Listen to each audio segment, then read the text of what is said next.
ఎప్పటికప్పుడు తాజా వార్తలను అందిస్తున్న ఏపీ పవర్ న్యూస్ కు స్వాగతం. గ్రామీణ విద్యుత్ సహకార ఉద్యోగుల సమస్యలపై అసెంబ్లీలో కొనతాల గలం. పాలిటెక్నిక్ కళాశాలకు నిధులు, సిబ్బంది కల్పించాలని డిమాండ్.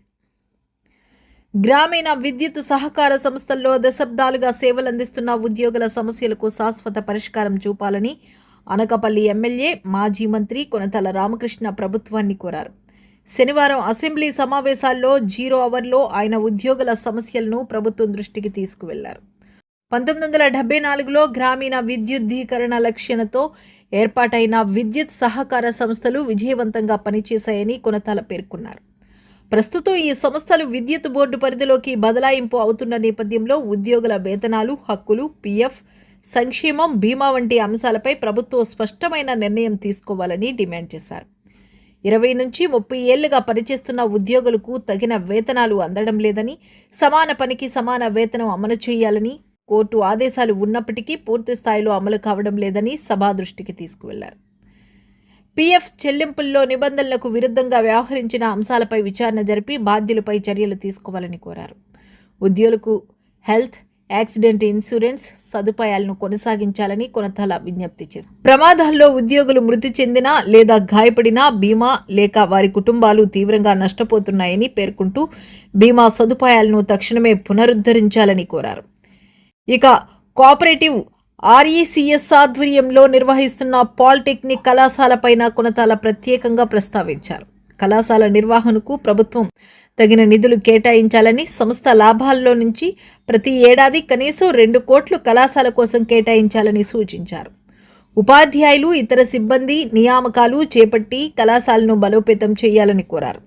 కళాశాలకు సంబంధించి సుమారు 112 కోట్ల ఆస్తుల విషయంలో విద్యుత్ బోర్డు, సహకార శాఖల మధ్య ఉన్న వివాదాన్ని పరిష్కరించి ఆస్తులు ఏ శాఖ పరిధిలో ఉండాలనే దానిపై ప్రభుత్వం తక్షణ నిర్ణయం తీసుకోవాలని అన్నారు.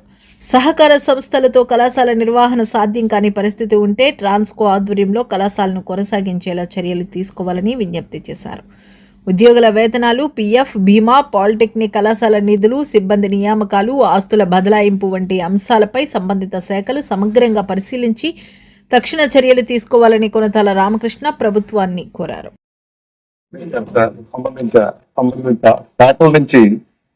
సమాధానం రావట్లేదు అధ్యక్ష.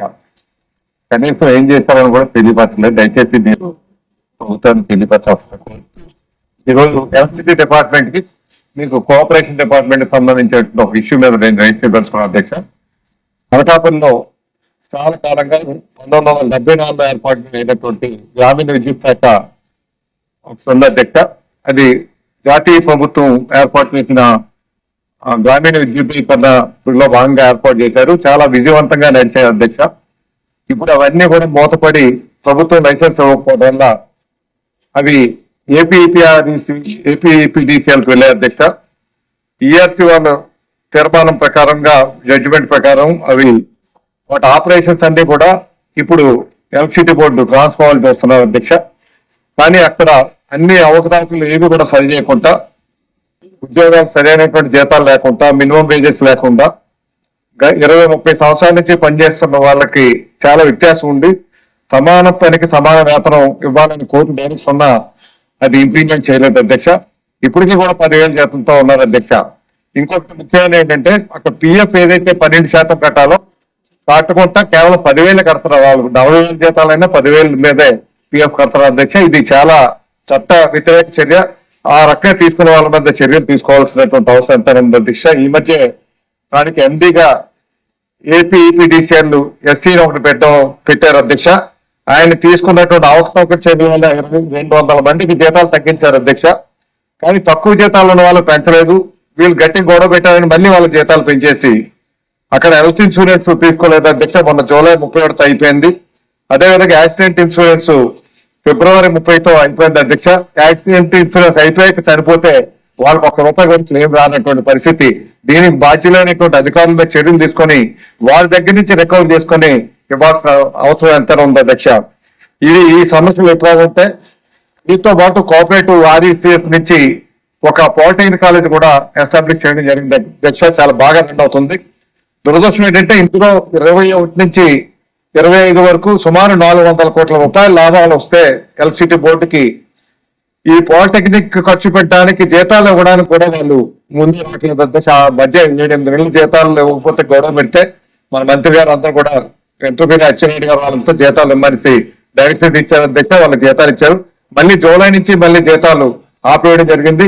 అక్కడ ఉన్నటువంటి టీచర్స్ ని రిక్రూట్ చేయట్లేదు. 400 కోట్ల రూపాయల లాభాలు వచ్చినవి వీళ్ళు కనీసం సంవత్సరానికి 2 కోట్లు ఖర్చు పెడితే ఈ పాలిటెక్నిక్ బాగా నడుస్తుంది అధ్యక్ష. వాటి మీద చర్యలు తీసుకోవాల్సిందిగా, అదే విధంగా పాలిటెక్నిక్ సంబంధించి వాళ్ళ సేవింగ్స్ ఉంటే 2,25,00,000 రూపాయలు రెస్కోకి ఇస్తే రెస్కో కోఆపరేటివ్ నుంచి మళ్ళీ ట్రాన్స్కోకి ట్రాన్స్ఫర్ చేసుకున్నారు అధ్యక్ష.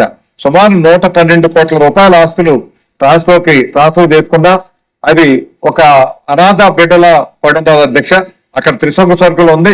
ఈ ఎలక్ట్రిసిటీ బోర్డు కోఆపరేటివ్ డిపార్ట్మెంట్ రెండు కలిపి దీని మీద ఒక నిర్ణయం తీసుకొని అయితే పూర్తిగా ట్రాన్స్కోకి ఇస్తారా లేటు కోఆపరేటివ్ కి బదలాయిస్తారా అన్నది నిర్ణయం తీసుకోవాల్సినటువంటి అవసరం ఎంత ఉంది అధ్యక్ష. అదేవిధంగా పాలిటెక్నిక్ గురించి కూడా పాలిటెక్నిక్ నడవలేని పరిస్థితిలో అయితే పూర్తిగా ట్రాన్స్కో అయినా తీసుకొని ట్రాన్స్కో అయినా నడిపేటట్టు ఏర్పాటు చేయాల్సిందిగా మీ ద్వారా గౌరవ మంత్రివర్యులను గవర్నమెంట్ కోరుతున్నారు అధ్యక్ష. వంశీకృష్ణ